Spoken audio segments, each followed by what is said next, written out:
Attempting to start a difficult task, like studying or working, often feels like hitting an invisible, paralyzing wall of resistance. Most assume this resistance is a personal failure of discipline or a simple lack of willpower.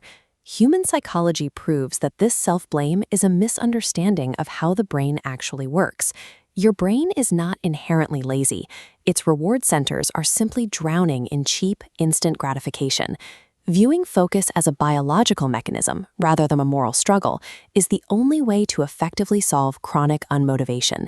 This chart shows the baseline threshold of dopamine, responsible for your daily anticipation and drive.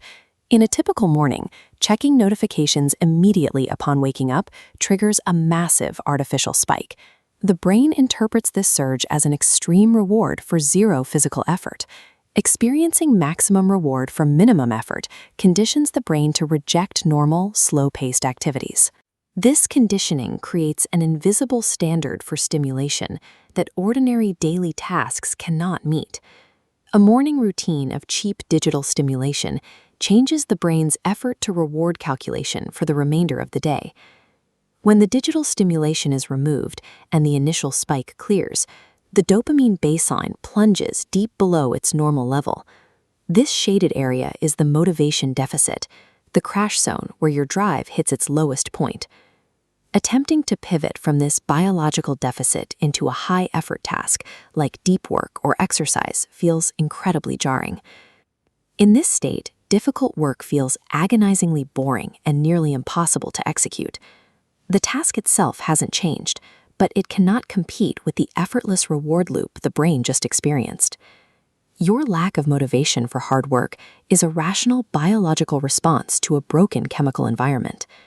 Because the deficit is chemical, relying on sheer willpower is an ineffective strategy.